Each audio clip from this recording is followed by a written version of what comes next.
Hi, everyone. Wow, it's the final day of the year.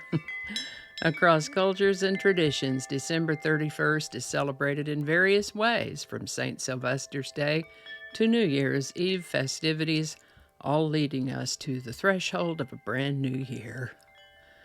In today's episode, we'll dive into some fascinating tidbits of history and culture associated with this date, from the origins of the word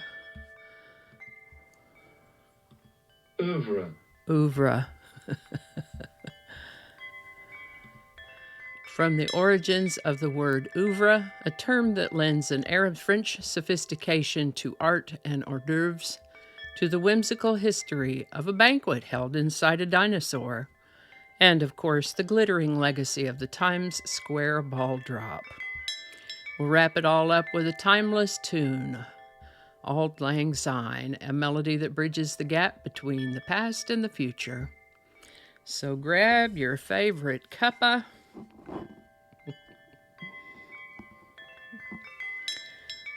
settle in, and let's journey together through history and tradition as we bid farewell to one year and look ahead to the next. Oh, and don't forget, if black-eyed peas are part of your New Year's Day tradition, this is your friendly reminder to go stock up for tomorrow.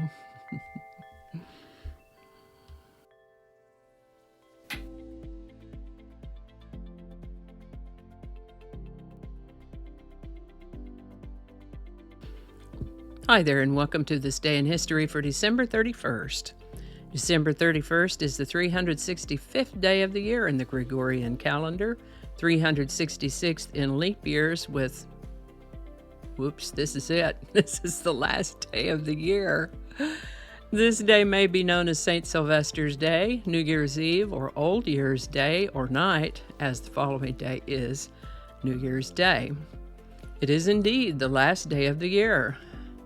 The following day is January 1st, the first day of the following year. In my family, we do eat black-eyed peas on New Year's Day, and I mention this today as a reminder to run down to the store and get you some black-eyed peas if you need to, so you'll be ready. We'll talk about why black-eyed peas in tomorrow's episode. Today's word is oeuvre. Oeuvre is a noun. It's a fancy French word that translates to work in English. In everyday usage, it often refers to the complete body of work produced by an artist, writer, or composer over their lifetime. For instance, you might say Van Gogh's oeuvre includes over 2,000 pieces, although many were celebrated only after his death. Oeuvre comes from Old French, Latin before that, where it meant work, effort, product of labor. That Latin root also gives us the word opera, as in the dramatic art form. And you might be wondering, how does oeuvre connect to the phrase hors d'oeuvres? Well, hors d'oeuvres translates to outside the works. It originally referred to small dishes served before the main course, literally something outside of the main work of the meal. Here are a few more examples of oeuvre in action. The director's oeuvre spans several genres, from horror to comedy. Or, we studied Hemingway's oeuvre in my literature class. Or, critics often debate which film represents the pinnacle of her oeuvre.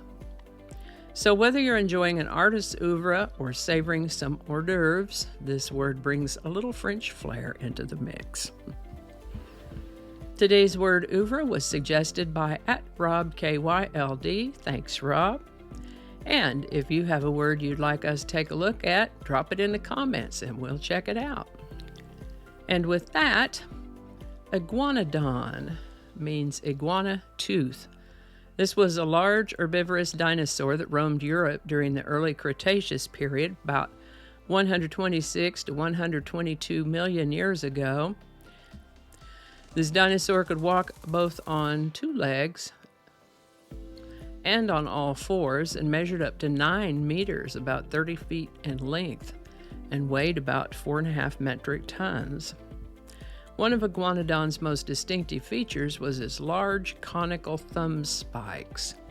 Initially, scientists thought these spikes were positioned on its nose.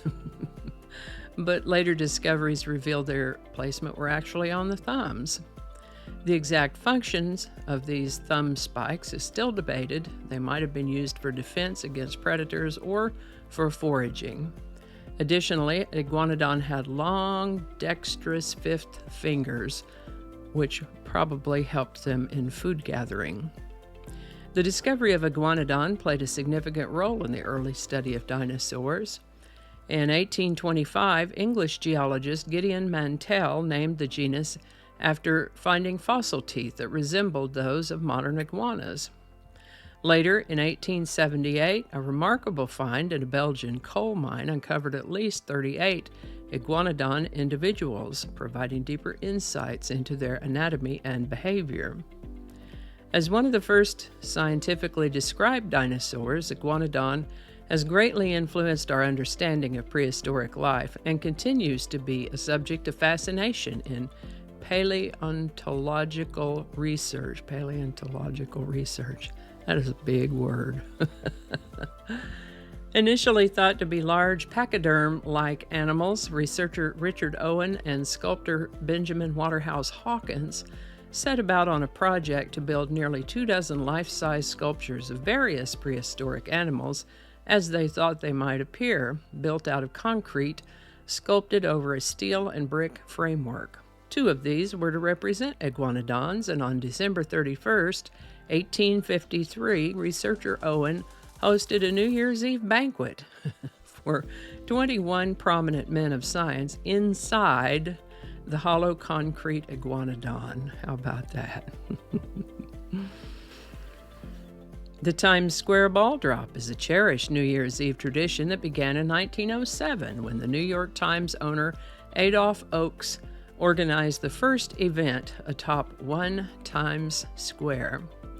Designed by a metal worker, Jacob Starr, the original ball was a 700-pound iron and wood sphere illuminated by 100 incandescent bulbs.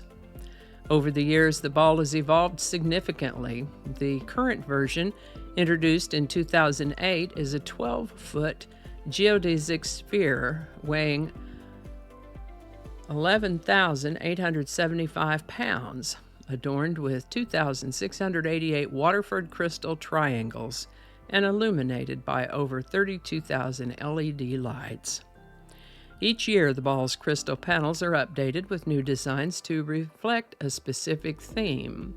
For the upcoming 2025 celebration, all 2,688 crystal triangles were replaced for the first time in a decade, featuring designs intended to symbolize unity and love. I'll be interested to see what that looks like.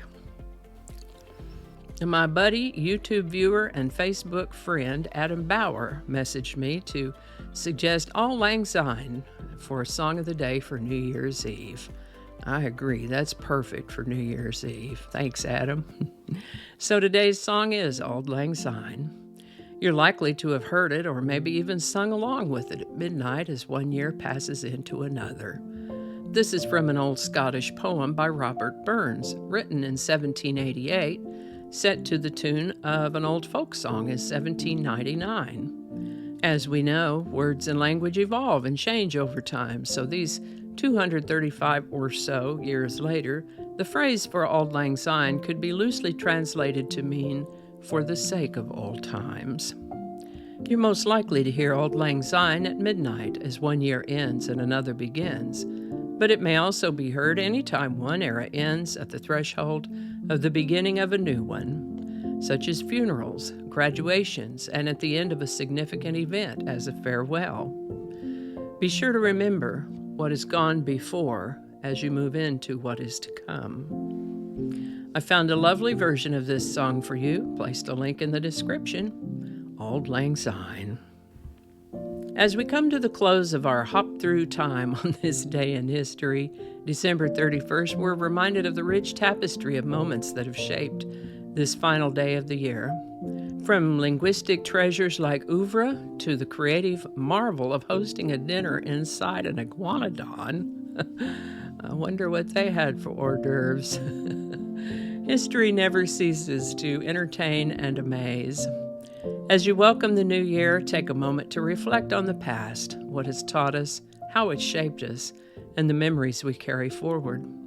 Just as Auld Lang Syne suggests, we honor the days gone by while stepping boldly into what lies ahead. Thank you for joining me on this historical adventure today. I hope you enjoy learning about these fascinating moments as much as I enjoy sharing them with you. Wishing you all a joyful New Year's Eve and a prosperous year to come. Until next time, take care, stay curious, and may your 2025 be filled with happiness and discovery. Happy New Year.